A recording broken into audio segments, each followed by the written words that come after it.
कल तलक जो रिश्ता आपके पास होता है, आपका खास होता है, अचानक से मुद्दतों का फासला उसमें क्यों आता है? इस वक्त आपका जहन क्या कह रहा है? कई बार सोचते होंगे आप, अरे क्या हो गया, अभी तो रिश्ता सही था, ये अचानक से इतने मुद्दतों का फासला कैसे आ गया, इतनी बड़ी दरार कैसे आ गई कि बंदा आपके साथ बात करने को राजी नहीं है। इसके पीछे क्या है? क्या हमारी मानसिकता है? क्या हम ही हैं? क्यों हम चीज़ों को समझ नहीं पाते हैं? आज इसी बात पे बात की जाए। मतलब रिश्तों को ख़ास बनाने के लिए किन किन चीज़ों की दरकार होती है। इन सिंपल वर्ड्स मेरा आज का आप सभी से ये सवाल है, कल तलक जो रिश्ता बड़ा ख़ास था और आज अचानक से मुद्दतों का फासला उसमें आता है, उसके पीछे क्या हो सकता है? क्या कह रहा है आपका ज़हन? हेलो, आदाब, नमस्कार, सत श्री अकाल, प्रणाम। मैं हूँ आपकी वही पुरानी थोड़ी सी दीवानी सी मस्तानी सी शायराना शीबा, लेकर आई हूँ आप ही का चहेता प्रोग्राम दिल से, जिसमें होता है दिल से दिल का राब्ता, कई बातों का खुलासा। तो चलिए जोड़ते हैं अपने पहले कॉलर को अपने इस प्रोग्राम में। Let's see who is on the line. Hello, मैं सूरज फ्रॉम गाजियाबाद। सूरज फ्रॉम गाजियाबाद। बहुत दिनों के बाद आपका कॉल आया और वो मॉर्निंग मॉर्निंग में बड़ा अच्छा लग रहा है। लगता है बहुत जल्दी उठने के आदी हैं आप। हाँ जी, इस कहीं समय फास्ट तो नहीं रखा है आपने? हाँ फास्ट रखते हैं, रखना वेल, ही चाहिए। चलिए अच्छी शरीर की बात शुद्धि है। हो जाती है। हाँ, करेक्ट, बिल्कुल। चलिए आज का सवाल अब मैं आपसे पूछती हूँ। आज का मेरा सवाल कुछ अलग सा है। वो ये है कि रिश्तों में अचानक से मुद्दतों का फासला क्यों आता है? जहाँ रिश्ते स्वार्थ से जुड़े होते हैं वहाँ पे फासला आएगा ही आएगा। हाँ, कभी कम समय में, कभी लॉन्ग टाइम में, या कभी भी आ सकता है। ओके स्वार्थ की पूर्ति नहीं होगी तो रिश्तों में खटास भी आएगी और दूरी भी बन जाएगी। Okay okay okay. रिलेशनशिप का दूसरा वो अर्थ है जो बिना स्वार्थ के होता है, बिना किसी लालच निस्वार्थ के होता होता है। जी, है। बड़ी अच्छी बात आपने कही। मुद्दतों का फासला तभी आता है किसी रिश्ते में जब आपके अंदर सहनशीलता नहीं होती, बात को समझने की सलाहियत नहीं होती, आपके अंदर सब्र नहीं होता, आप खुदगर्जी इख्तियार करते हैं बारहा, तो उसी वजह से मुद्दतों का फासला आता है। और ख़ास तौर से ये है कि हम हमेशा चाहते हैं कि भई हमें मिलना चाहिए रिश्ते में कुछ, देने के बजाय हम ज़्यादा लेने पर विश्वास रखते हैं, इसी वजह यस, से मुद्दतों का फासला आता है। करेक्ट, मन से रिश्ते निभाएंगे बस। Yes, yes. क्योंकि आप अगर किसी के अंदर कमियां ढूंढेंगे तो अगर आप उससे प्रेम करते हैं तो आपको कमियां नजर नहीं आएंगी ना। आप फिर हाँ, भी उसको जो देना चाहोगे दोगे। लेकिन अगर आप उसके अंदर कमियां ढूंढ लोगे तो कहोगे नहीं दूंगा तुम्हें ये, तुम्हारे करेक्ट। अंदर ये कमी नहीं, है, आपने तुम्हारे अंदर बहुत वो अच्छी कमी है। बात कही है, आपने बहुत अच्छी बात कही। रिश्ता तभी लंबा चल सकता है जब आप किसी को एक्सेप्ट करेंगे उसकी खूबियों और खामियों को जी, हाँ जी। समेत। बहुत बहुत शुक्रिया। अच्छा लगता है जब आप इस प्रोग्राम की ज़ीनत बनते हैं और अच्छी अच्छी बातें, अच्छे विचार लोगों तक पहुंचाते हैं। बहुत बहुत शुक्रिया। आप तक एक रोमांटिक नगमा मैं पहुंचाऊंगी और वो भी फिल्माया गया है धर्मेंद्र साहब के ऊपर। बहुत अच्छा। बहुत बहुत शुक्रिया। Take care, bye bye. Dharmendra sahab 70 और 80 के दौर के हाईएस्ट पेड एक्टर्स में शुमार होते थे। अर्जुन हिंगोरानी की फिल्म दिल भी तेरा हम भी तेरे से उन्होंने डेब्यू किया था। उसके बाद एक और फिल्म आई जिसकी वजह से एक्शन हीरो की इमेज लेकर, एक्शन हीरो की छवि लेकर वो लोगों के सामने आ गए और लोगों ने खूब पसंद किया। उस फिल्म का नाम था फूल और पत्थर। ये भी आपको बता दूं, दरअसल वो पैदा ही हुए थे एक्टर बनने के गर्ज से। कैसे? क्योंकि वो पढ़ाई से हमेशा दूर भागा करते थे। उनकी माँ हमेशा उन्हें बचाती थी उनके वालिद की डांट से। वालिद मारते रहते थे स्कूल जाने के लिए और ये वहाँ क्लासेस बंक करके माँ के चरणों में आ जाते थे। माँ मुझे माफ़ कर दो, मुझे माफ़ कर दो प्लीज़, मेरे पापा का जहन साफ कर दो और उन्हें ये कह दो कि मैं एक्टर बनने के घर से ही पैदा हुआ हूँ, मुझे और पढ़ाई वढ़ाई नहीं करनी। वेल वेल, इसी बात के साथ चलिए बढ़ते हैं आगे, जोड़ते हैं अगले कॉलर को अपने इस प्रोग्राम में। Let's see who is on the line. Hello, Shiva दीदी, मैं रजनी बोल रही हूँ हाय जम्मू से। रजनी फ्रॉम जम्मू, कैसी हैं आप? बस ठीक हूँ। आप से एक सवाल पूछूं पहले, उसके बाद फिर गाना हाँ, आपका पूछो सुनेंगे। पूछो। सवाल ये है कि रिश्ते जो कल तलक अपने पास होते हैं, खास होते हैं, अचानक से उनमें मुद्दतों का फासला आता है, तो कैसे आता है रिश्तों में लंबा फासला अचानक से? आपके हिसाब से आपका जहन क्या कह रहा है? जब आपस में सोच ही नहीं मिलती है तो फिर फासले ही भी बढ़ते हैं। तो आपको और पति के रिश्ते में फासले आ गए हैं क्योंकि आपके ख्यालात मिलते नहीं है, आपके कहने का ये मतलब है? नहीं नहीं, वैसी बात नहीं है। हमें तो सोच एक जैसे हैं। अच्छा, तो हमें आपकी फासला सोच, नहीं हुआ अभी हाँ, फासला नहीं हुआ, ना। सोच एक जैसी है। तो ये दुखी आत्मा की तरह क्यों बोल रहे हैं आप? लास्ट टाइम तो नहीं आपने नहीं, कहा था ठीक तो आपके पति हूँ, आप आपको, मेरा गाना सुनो। नहीं आपने लास्ट टाइम कहा था आपका पति जो है वो हाँ, आपका शौक को पूरा नहीं होने दे रहे हैं, जो गायकी का शौक है आपका, नहीं तो सपोर्ट कहाँ कर रहा है? नहीं नहीं, वो बोलते करो जो करना है, तो वो इसमें इंटरेस्ट नहीं ले रहे हैं इसलिए। लेकिन जब इंटरेस्ट लेते तो ठीक था। जब तक ना वो इंटरेस्ट ले तब तक आप कैसे हाँ, आगे बढ़ेंगी, वो भी तो जरूरी नहीं है ना, ना। मैं तो आपके साथ ही आप बात करती हो तो मेरे को सब कुछ दुख भूल जाता है। चले जाने दीजिए, हम आपको हाँ, सुनते हैं, हम सुनो ख्याल है मेरा तो और क्या गाना। चाहिए। हाँ सुनाइए, गाना सुनाइए। दिल की गिरा खोल दो, चुप न बैठो, ये गीत गा। हाँ, महफिल में अब कौन है अजनबी, तुम मेरे पास आओ। दिल दिल की की गिरह गिरा खोल खोल दो, दो, चुप चुप न न बैठो, बैठो, कोई कोई गीत गीत गाओ। ये गाओ। जो गाना आप मुझे सुना रही है ना, ये अपने पति को सुनाइए आप। वो भी ओ, सुना है, वो भी वो सुना तो है, सारे वही वो भी दरवाजे यहीं खोल पर। देंगे दिल के और आपको ये 100% सपोर्ट करेंगे। यही पर है, वो उन्होंने भी सुना। चलो कुछ सिनेमाई बातें करें फिल्म देवदास की।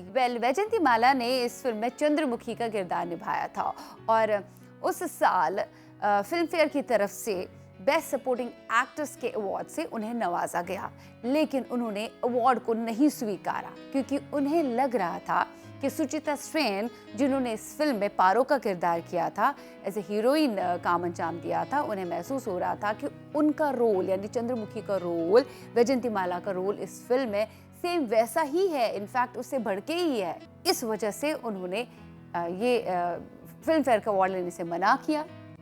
अब आप सोच रहे होंगे कि सपोर्टिंग एक्टर का ही तो किरदार था, लेकिन ये नहीं लग रहा था वैजयंती माला को कि ये सपोर्टिंग एक्टर का अवार्ड है। उनका ये कहना था, मैं हीरोइन से कम थोड़ी ना थी चंद्रमुखी में। वेल, इन्हीं बातों के साथ बढ़ते आगे, लेते प्रोग्राम का एक छोटा सा वक्फा। हम आप सभी से मिलेंगे एक छोटे से अंतराल के बाद। देखते रहिए अपना चहेता प्रोग्राम दिल से लाइव, जिसमें होता है दिल से दिल का राब्ता, कई बातों का खुलासा।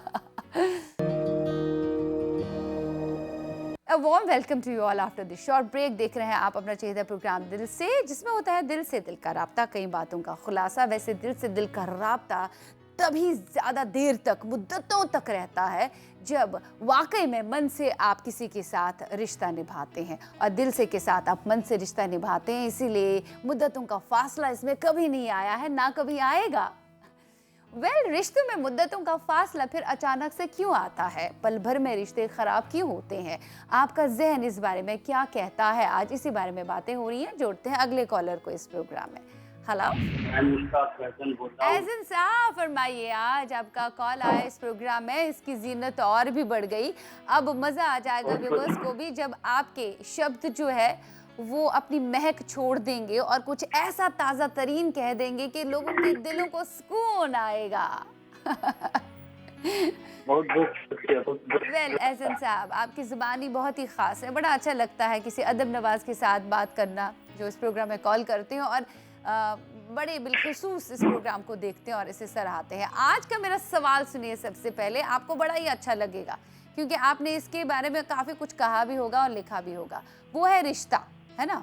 तो सवाल रिश्ते को लेकर ही है कि कल तक जो रिश्ता बहुत ही खास था, अजीज था, आपका अपना था, जिंदा था, अचानक से पल भर में मुद्दतों का फासला उसमें आता है। मुद्दतों का फासला रिश्तों में क्यों आता है अचानक से? वजह क्या और सबब क्या लगता है आपको? आपके हिसाब से वजह जो भरोसे की कमी। जब आपने कह दिया तो मुझे याद आता है एक शेर मेरा कि तुम हाँ, इरशाद। ताल्लुक की डगर पर जहन को अपने खुला रखिए, जरा सी बदगुमानी से भी रिश्ता टूट जाता है। वाह वाह वाह वाह। लेकिन बदगुमानी कहाँ हुई थी? क्या आपने कुछ कहा था और उनके दिल को थोड़ा ठेस पहुंची थी, और किस तरह की बदगुमानी हुई थी? शेयर करना चाहेंगे एहसन शायद साहब? किसी तीसरे ने कुछ कहा होगा। हाँ, ये अब आपने बात अच्छी कही कि कभी कभी रिश्तों में वही तो फासले भरोसे की इस वजह कमी से से भी आते बताया हैं ना। कि तीसरा बीच में आता है, और तीसरा क्या कहता है और हाँ, आपको भरोसा ही नहीं होता है अपने रिश्ते पर, और तीसरे की बात को सुनकर आप अपने रिश्ते को खराब कर रहे हैं और अपना बहुत अहम रिश्ता आप खो देते हैं और उसमें मुद्दतों का फासला आ जाता है। और ये जो फासले रिश्ते में आते हैं ना, उन्हें भरने में काफी वक्त लगता है। कभी कभी भरता नहीं है, कभी कभी भरता भी नहीं है। कभी कभी दूरी, हाँ दूरी मिटती भी नहीं है कभी कभी। बिल्कुल बिल्कुल, बहुत बार ऐसा होता है और आजकल के दौर में कुछ ज्यादा ही होता है। रिश्तों में तो छोटी छोटी बातों को हाँ, और लेकर फासले आते हैं। मीठी भी नहीं। नहीं देखिए, जहन आजकल खुला जहन नहीं होता है ना। हाँ आजकल मैंने कहा फुल एकदम कमर्शियल दौर है। हाँ, रिश्ते भी कमर्शियल हो भरोसे गए हैं। वरोसे की कोई बात नहीं, ये खाद लीजिए, ये खाद दीजिए। गिव एंड टेक हो गया बहुत, ना तो हम बर्दाश्त करेंगे ना तो हम कुछ सहेंगे। हाँ, इस हाथ दो इस यहाँ हाथ दिल, से लो। जज्बात, हाँ सच्चाई, मतलब कि कोई कदर नहीं है। हाँ सही, और जहाँ जज्बात में, बस आजकल जो दिखाई देता है वही सही। हाँ, और जहाँ जज्बात में आपकी भावनाओं में थोड़ा गिव एंड टेक का ज्यादा सिलसिला लगा रहा, वहाँ तो मुद्दतों का फासला आ ही जाता है रिश्ते में। बड़ा अच्छा कहा आपने शायर साहब, क्योंकि आपने बहुत रिश्तों को देखा है, समझा है, झेला है, परखा है और उन्हें कलम उठाकर कागज पर भी उतारा है। तो इस बात का जवाब आपके पास तो बिल्कुल होगा और अच्छा था।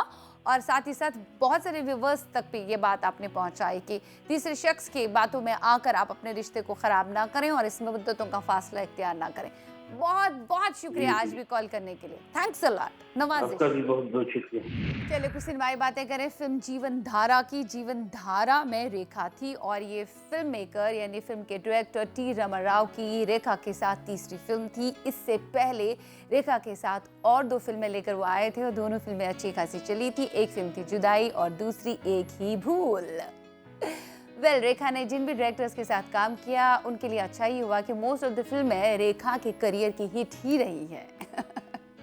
इसी बात के साथ बढ़ते हैं आगे और आपसे ये जानना चाहेंगे हम, इनफैक्ट जान ही रहे हैं कि रिश्तों में अक्सर छोटी मोटी बातों को लेकर फासले आते हैं। कभी कभी छोटा मोटा फासला मुद्दतों का फासला होता है।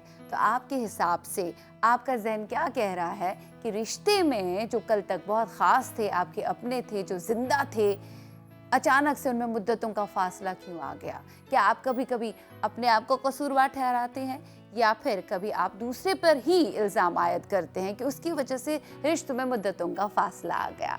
समझने वाली बात है ना, जो हम अक्सर नहीं समझते हैं, नासमझी करते हैं, इसी वजह से हमारे रिश्ते हमसे दूर होते जाते हैं। तो चलिए जुड़ते हैं अगले कॉलर को अपने इस प्रोग्राम में। Let's see who's on the line.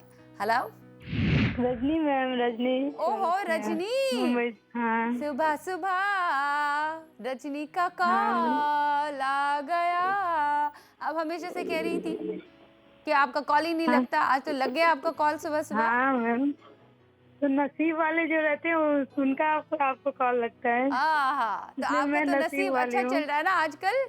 Mumbai में हाँ, आपने अब मैम। जॉब भी शुरू कर लिया है, अब आपकी लाइफ हाँ। अच्छी जा रही है, आपने लास्ट टाइम कहा था। तो आज का मेरा सवाल अब आपके लिए खास है। वो सवाल ये हाँ। है कि रिश्तों में मुद्दतों का फासला आता है, लंबा गैप आता है, अचानक से जो रिश्ता आपका अपना था, खास था, कल तक जो जिंदा था, जिसके बगैर आप जी नहीं रहे थे, आज अचानक से उसमें लंबा फासला आ गया। तो वो लंबे फासले रिश्तों में आने की वजह और कारण आपके हिसाब से क्या है? यही मैम कि मतलब धोखा देना, वही चीजें उनके साथ बहुत मजबूती के साथ, मतलब बहुत अच्छा ये करना, फिर उसके बाद में वो धोखा दे देना, तो मतलब यकीन ही नहीं होता कि ऐसा हो सकता है। अच्छा, तो आपके कहने का मतलब है जब अचानक से आप धोखा देने लगे रिश्ते में, तो फासला तो आना जायज है। हाँ वो तो जाहिर है ना। आपके साथ धोखाधड़ी तो नहीं हुई थी? कभी नहीं। हाँ मैम, आपके साथ धोखाधड़ी तो नहीं हुई थी? ऐसा तो हो ही नहीं सकता मैम कि किसी की जिंदगी में नहीं हो। अच्छा, मतलब हुआ है? बहुत हुआ है मेरी जिंदगी में, ऐसा तो बहुत हुआ है। हाय हाय हाय, मतलब धोखे ज्यादा खाए हैं। जिसके साथ विश्वास की हूँ वही धोखा दिया है, लेकिन अब विश्वास ही करना ही एकदम ये करती हूँ। हाँ, तो एक्सपेक्टेशन छोड़ दो। अब आप दिल पे चीजों को ना ले, एक्सपेक्टेशन छोड़ दे। हाँ मैम, मेरे लिए एक गाना मैम, मैं आप तक पहुंचाती हूँ गाना, ठीक है? एक अच्छा सा रोमांटिक वाला गाना। ओके ओके मैम, चलो bye, take care Rajni, bye, खुदा। आज के प्रोग्राम से इजाजत। रिश्तों की अहमियत को बरकरार रखते हुए, रिश्तों में फासला इख्तियार ना करते हुए, हमेशा अपने जहन को तोलते हुए, दिल को टटोलते हुए ये कहें कि भाई अगर आपको रिश्ता चाहिए तो उसमें मुद्दतों का फासला ना आने दें। आप हर एतबार से अच्छा रहें। इन्हीं बातों के साथ, मुस्कुराते अंदाज के साथ आज के प्रोग्राम से इजाजत। You guys take care of yourself, be happy always, क्योंकि मुस्कुराते चेहरे अच्छे लगते हैं। मिलेंगे कल नए अवतार में, तब तक बाय बाय, टेक केयर, सायोनारा, रब राखा।